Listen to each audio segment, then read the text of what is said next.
think the box for the GL.iNet Slate 7 travel router has got to be smaller than most other Wi-Fi 7 routers. Look at this thing. It's so tiny. This is it relative to a child's hands. And that doesn't stop it from being packed with incredible features, which GL.iNet sponsored this video for us to tell you all about, including Wi-Fi 7, 2.5 gig networking on both ports, the ability to use any USB PD wall wart that you have kicking around in order to power it up, and tons of great travel-friendly features, including a touchscreen interface and the ability to use said touchscreen interface to quickly adjust all kinds of useful features, like toggling between different internet sources or toggling which VPN you're using. And of course, it runs OpenWRT and has a gig of onboard storage so you can load it up with plugins for things like ad blocking, network monitoring, custom network configurations, or even your own creations. The sky's the limit. But first, let's have a look at what's in the box. USB PD power supply, including all the various travel tips that you might need. That matters a lot more on a product like this than I would say it does on a typical wireless router. Boop.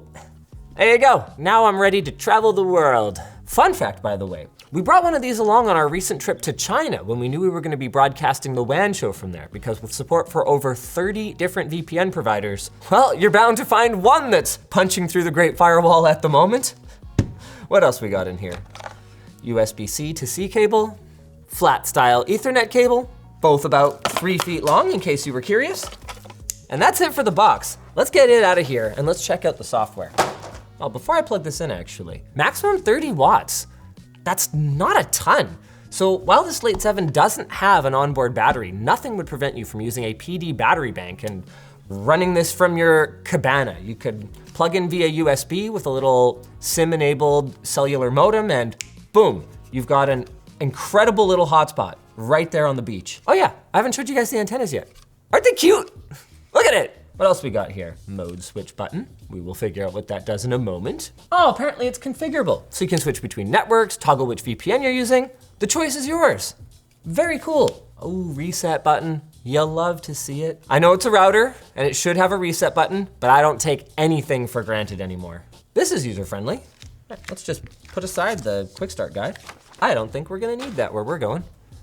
Connect via LAN. This is such a thoughtful choice for a travel router because a lot of hotel rooms these days, they don't have an Ethernet jack, so you're going to be using the Wi-Fi. It's just a question of whether you're going to be able to add any plugins or configurations you need to it, or have high-speed wired networking there in your room for you. Now they talk about how you can have high-speed wired networking so you can stream video or conference calls or whatever else, but 2.5 gig is way overkill for that. This would be super useful for someone like a video editor. So you could have, a little portable storage machine, you could have your laptop, and you can have the whole thing connected crazy fast. We've done this many times when we're on the road doing coverage. All right, let's plug this bad boy in. Oh, plug the cable connecting to your computer into the LAN port. It wants me to connect to the router first. That actually makes sense, but you've got lots of options for that. Once it's set up, you can configure it via the interface over LAN or over Wi-Fi, although I don't really recommend configuring your router over Wi-Fi because if you change Wi-Fi settings, then you're disconnected. You can configure it via the phone app, or you can actually change things using the touchscreen itself, but we're doing the initial setup, so I'm gonna follow the dang instructions. It's bound to happen at some point on this channel. Oh, dude. I don't know if I've seen that before.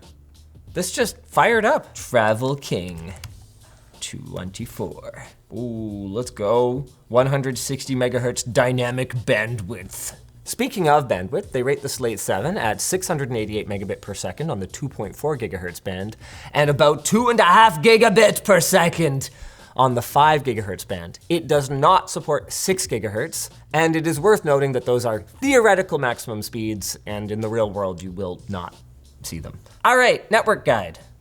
I really like this wizard. It just suggests, hey, how do you want this configured instead of just dumping you into the interface and having you figure it out for yourself? Do I want it as a repeater for like a hotel Wi-Fi setup? Or do I have a hardline connection? I have a hardline connection, so let's do it. Using a VPN can protect your privacy. Would you like to try it out? Sure, why not? This is a pretty nice slate of suggested options, including our VPN partner, PIA. We'll have a link to them down below. And they boast that they support both OpenVPN and WireGuard, with their WireGuard speeds exceeding 0.5 gigabit per second. It's a lot of performance in a small package. I'm gonna go with US Seattle because I want as little additional latency as possible. I just don't want a nasty letter from my ISP. And boom, we're up. Now let's play around with that little configurable button really quick here. Toggle button settings. Hey, here we go. VPN client, connected. Okay, let's press the toggle button. And, sorry. I sneeze when my VPN gets disconnected. I'm allergic to not being anonymous on the internet. Sorry. A VPN is not the be all and end all to staying anonymous on the internet. It's very, very important to understand that. But depending on the service that you're using, it might give you access to regional services that you otherwise might not have access to. It might be part of a security toolkit that helps you maintain your anonymity, or it might just be because you're a filthy pirate and you love to sail the seven seas. What you use your VPN for is none of my business, and that's kind of the point of it. Oh, well, I guess I could connect to it. We've got a handy dandy little Wi-Fi 7 client here. Hey, look at that. There's my client right there. I can see my IP, I can monitor my speed, my traffic. I can block it just like that. Hey, what can I see on the screen on the front? Ooh, tap to enter. Sorry, I'm about to ADD things a little bit here. Swipe down to return. Okay. Hey, look at that. Oh, this is a cool feature. Check this out. So there's a QR code on the front, so you can just boop, scan the QR code and connect that way. If you have a guest in your hotel room, they could easily get on your Wi-Fi. It's just sexy like that. That is so cool. What a handy feature. And it pops up both of your SSIDs. So this is for your preferred guests, and this is for your, yeah, I really wish you'd leave, so here's slow internet guests. You love to see it. Oh, dude, I can change my VPN client so I can be logged into my various VPNs, and then I can toggle my VPN here. Ah! Never have to even go in the interface. To be clear, I don't hate the interface. I got nothing against it.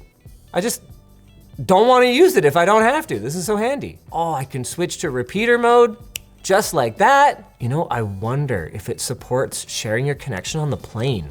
This is something that I ran into recently. I actually posted on Reddit about it because I was having a hell of a time figuring it out. Many airlines block you from using the mobile hotspot feature of your device because that would allow you to buy just one $20 Wi-Fi pass and then use it across all your devices or all of your friends. But I did find a way around it, so maybe we can show you the solution in this Reddit post here. But I'd be very curious to know if I'd be able to use this router to share my Wi-Fi on the plane. AdGuard, built right in, look at that. Wow, I'm using an ad blocker for the first time in, I don't know, probably since I did the Pi-hole video. Hey, hold on, let's reload this page. Yeah, it doesn't look that different to me. Then again, this is the MSN homepage, so. No, to my knowledge, AdGuard doesn't block YouTube ads anyway, so I wouldn't have expected it to. And realistically, I don't need this video taken down, so I'm not gonna get into how to block YouTube ads. Let's do our speed test.